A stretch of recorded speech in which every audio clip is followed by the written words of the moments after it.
ತಾಲೂಕಿನ ನಾಗಮಂಗಲ ವಿಧಾನಸಭಾ ಕ್ಷೇತ್ರದ ಕೊಪ್ಪ ಮತ್ತು ನಾಗಮಂಗಲದ ಎಲ್ಲ ನನ್ನ ಮತದಾರರ ಬಂಧುಗಳಲ್ಲಿ, ಸಾರ್ವಜನಿಕರಲ್ಲಿ, ಕಾಂಗ್ರೆಸ್ ಮುಖಂಡರಲ್ಲಿ, ಕಾಂಗ್ರೆಸ್ ಕಾರ್ಯಕರ್ತರಲ್ಲಿ ನಾನು ಸಾಷ್ಟಾಂಗ ನಮಸ್ಕಾರಗಳನ್ನ ಅರ್ಪಿಸ್ತೀನಿ.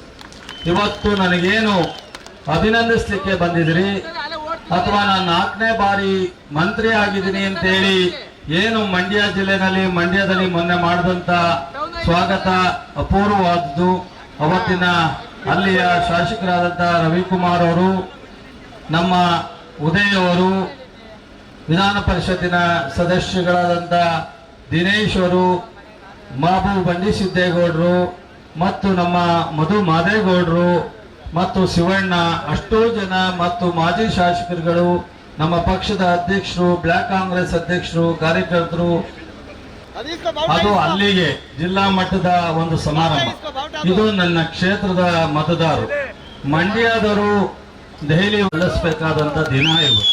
ನಾನೇನಾದ್ರೂ ಇವತ್ತು 4 ಬಾರಿ ಮಂತ್ರಿ ಆಗ್ಲಿಕ್ಕೆ ಅವಕಾಶ ಆಗಿದ್ರೆ ಅದು ನಿಮ್ಮ ಋಣ, ನಿಮ್ಮ ಆಶೀರ್ವಾದ, ನಿಮ್ಮ ಪ್ರೀತಿ, ನಿಮ್ಮ ಹೋರಾಟ, ನೀವು ಮಾಡಿದಂಥದ್ದು. ಇವತ್ತು ಮಂಡ್ಯ ಜಿಲ್ಲೆಯಿಂದ ಇಡೀ ಜಿಲ್ಲೆ ಜನ ಪ್ರೀತಿಸುವಂತ ಮಾಡಿದಂತ ಅವಕಾಶ, ಕೀರ್ತಿ ನನ್ನ ವಿಧಾನಸಭಾ ಕ್ಷೇತ್ರದ ಜನರಿಗೆ, ಪ್ರತಿಯೊಬ್ಬ ಮತದಾರರಿಗೂ ಸೇರಬೇಕಾಗಿರೋದು. ಅದರಿಂದ ನನ್ನ ಅಭಿನಂದನೆಗಳು ನಿಮಗೆ. ಮೊದಲನೇದಾಗಿ ನನ್ನ ಅಭಿನಂದನೆಗಳು ಸಹ ನಿಮಗೆ. ಇವತ್ತೇನು ಮಂಡ್ಯ ಜಿಲ್ಲೆನಲ್ಲಿ ಬಹಳ ದೊಡ್ಡ ನಾಯಕರು ಈ ರಾಜ್ಯವನ್ನ ಆಳಿದ್ದಾರೆ. ಸೌಕಾರ್ ಚೆನ್ನೈನವರಿಂದ, ವೀರಣ್ಣಗೌಡರಿಂದ ಬಹಳಷ್ಟು ಜನ, ಎಸ್.ಎಂ. ಕೃಷ್ಣವರು, ಮಾದೇಗೌಡರು, ಚೌಡಯ್ಯನವರು, ನಮ್ಮ ತಾಲೂಕಿನ ಸಿಂಗಾರೇಗೌಡರು, ಮರಿಯಪ್ಪನವರು, ಮಾದೇಗೌಡರು, ಶಂಕರಲಿಂಗೇಗೌಡರು, ಕೃಷ್ಣಪ್ಪನವರು, ಚಿಗರಿಗೌಡರು, ಈ ತರ ಬಹಳಷ್ಟು ಜನ. ಇತ್ತೀಚೆಗೆ ಶಿವರಾಮೇಗೌಡರು ಸಹ ಶಾಸಕರಾಗಿದ್ದಾರೆ, ಸುರೇಶ್ ಗೌಡರು ಶಾಸಕರಾಗಿದ್ದಾರೆ. ಎಲ್ಲರೂ ಸಹ ಈ ತಾಲೂಕಿನಲ್ಲಿ ಶಾಸಕರಾಗಿ, ಜಿಲ್ಲೆನಲ್ಲಿ ಕೆ.ಆರ್.ಪೇಟೆ ಕೃಷ್ಣವರು, ಎಸ್.ಎಂ. ಲಿಂಗಪ್ಪನವರು, ಅಲ್ಗೇಗೌಡರು, ಈ ತರ ಮಂಚೇಗೌಡರು, ಸೋಮಶೇಖರು, ನಾಗೇಗೌಡರು, ಬಂಡಿ ಸಿದ್ದೇಗೌಡರು ಮತ್ತು ಈ ತರ ಒಂದು ದೊಡ್ಡ ಈ ಜಿಲ್ಲೆ, ಬಹುಶಃ ಯಾವ ಜಿಲ್ಲೆಗೂ ಈ ಒಂದು ಅಭಿಮಾನ ಮತ್ತು ಕೀರ್ತಿ ಇಲ್ಲ. ಇವತ್ತು ಇದಕ್ಕಿಂತ ದೊಡ್ಡ ಸಾಂಸ್ಕೃತಿಕ ರಾಜಧಾನಿ ಅನ್ಸ್ಕೊಂಡಂತ ಮೈಸೂರು, ಬೆಳಗಾವಿ ಒಂದು ದೊಡ್ಡ ಜಿಲ್ಲೆ, ಗುಲ್ಬರ್ಗ ದೊಡ್ಡ ಜಿಲ್ಲೆ, ದಾವಣಗೆರೆ ದೊಡ್ಡ ಜಿಲ್ಲೆ, ಅದೆಲ್ಲವೂ ಇದ್ರು ಸಹ ಮಂಡ್ಯ ಅಂದ್ರೆ ಇಡೀ ಜಿಲ್ಲೆ, ಇಡೀ ರಾಜ್ಯ, ಇಡೀ ದೇಶದಲ್ಲಿ ಮಂಡ್ಯವನ್ನ ಗೌರವಿಸ್ತಕ್ಕಂಥ ರೀತಿನಲ್ಲಿ ಬಂದಿದೆ. ಇವತ್ತು 4ನೇ ಬಾರಿ ಕರ್ನಾಟಕ ರಾಜ್ಯದ ಮಂತ್ರಿ ಮಂಡಲದಲ್ಲಿ ನಾನೇನಾದ್ರೂ ಮಂತ್ರಿ ಆಗುವಂತ ಅವಕಾಶ, ಇಲ್ಲಿವರೆಗೆ ಕೃಷ್ಣ ಅವರು 2 ಬಾರಿ ಇದ್ರು.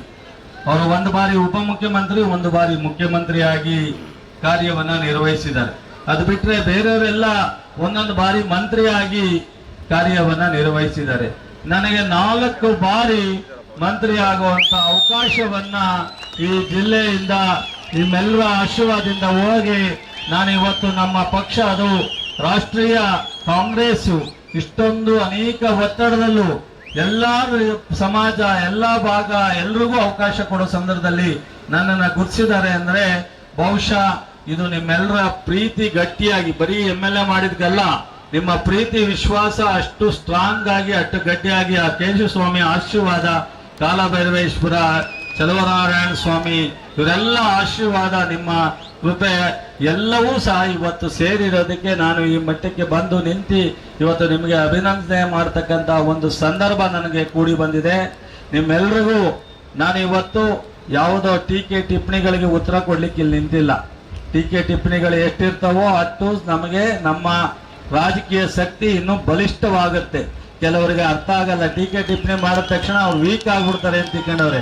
ಟೀಕೆ ಟಿಪ್ಪಣಿ ನಮಗೆ ಹೇಳಲಿಕ್ಕೆ ಕೆಲಸ ಇದೆ, ನಮಗೆ ಮಾಡಿರ್ತಕ್ಕಂಥ ಕೆಲಸವನ್ನ ನಾನು ಹೇಳ್ಬೋದು. ನಾನು ಎದುರುಗಡೆ ಅವರು ಪಾಪ ಟೀಕೆ ಮಾಡಿದ್ರೆ ಇನ್ನೇನ್ ಮಾಡ್ಲಿಕ್ಕೆ ಆಗುತ್ತೆ. ನೋಡಿ, ಇಲ್ಲಿ ಪಕ್ಕದಲ್ಲಿ ಒಂದು ಕಾಂಪ್ಲೆಕ್ಸ್ ಕಟ್ಟಿದ್ನಲ್ಲ, ಆ ಕಾಂಪ್ಲೆಕ್ಸ್ 13ರಿಂದ 18 ಕಟ್ಟಿದೆ. ಸೊ 18ರಿಂದ 23ಕ್ಕೆ ಓಪನ್ ಮಾಡ್ಲಿಕ್ಕೆ ಆಗ್ಲಿಲ್ಲ ಅವ್ರ ಕೈಲಿ. ಪಾಪ ಅವ್ರು ಇನ್ನೇನ್ ಭಾಷಣ ಮಾಡ್ತಾರೆ. ಸೊ ಆ ಕಾಂಪ್ಲೆಕ್ಸ್ ಕಟ್ಟಿರೋ ಕಾಂಪ್ಲೆಕ್ಸ್ ಇಲ್ಲ ಸಲ್ಲದ ಹೇಳ್ಕೊಂಡು ಓಪನ್ ಮಾಡ್ಲಿಕ್ಕೆ ಆಗ್ಲಿಲ್ಲ. ನಾನ್ ಬಂದ್ ಮಂತ್ರಿಯಾಗಿ ಓಪನ್ ಮಾಡಿದೆ. ನೋಡಿ, ಕೇಶವಸ್ವಾಮಿ ದೇವಸ್ಥಾನ ಇದು ಹೆಂಗಿದೆ ನೋಡಿ, ಇಲ್ಲಿ ಕಾಣುತ್ತಲ್ಲ ದೇವಸ್ಥಾನ, ಚೂರಿ ಚಿಕ್ಕಣ್ಣ ಮಾಡಿದ್ದು ಇನ್ನೂ ಒಂದು ಗುಂಡಿ ಬಿದ್ದಿಲ್ಲ. ಈ ತರದ ಯಾವ್ದಾದ್ರು ಈ ನಾಮಂಗಲ ಟೌನ್ ನಲ್ಲಿ ಒಂದು ರಸ್ತೆ ಮಾಡ್ಲಿಕ್ಕೆ ಆಗಿದೆಯಾ? 10 ವರ್ಷ ಅಥವಾ 20 ವರ್ಷ ಯಾರು ಕೆಲಸ ಮಾಡಿರ್ತಕ್ಕಂಥವ್ರು? ಸಬ್ಸ್ಕ್ರೈಬ್ ಬಟನ್ ಮೇಲೆ ಕ್ಲಿಕ್ ಮಾಡಿ ಹಾಗೂ ನಮ್ಮ ಹೊಸ ವಿಡಿಯೋಸ್ ಅಪ್ಲೋಡ್ಗೋಸ್ಕರ ಪಕ್ಕದಲ್ಲಿ ಕಾಣುವ ಬೆಲ್ ಬಟನ್ ನಮ್ಮೆಲ್ಲ ವಿಡಿಯೋಗಳನ್ನ ಲೈಕ್ ಮಾಡಿ, ಶೇರ್ ಮಾಡಿ ಹಾಗೂ ಕಮೆಂಟ್ ಮಾಡಿ.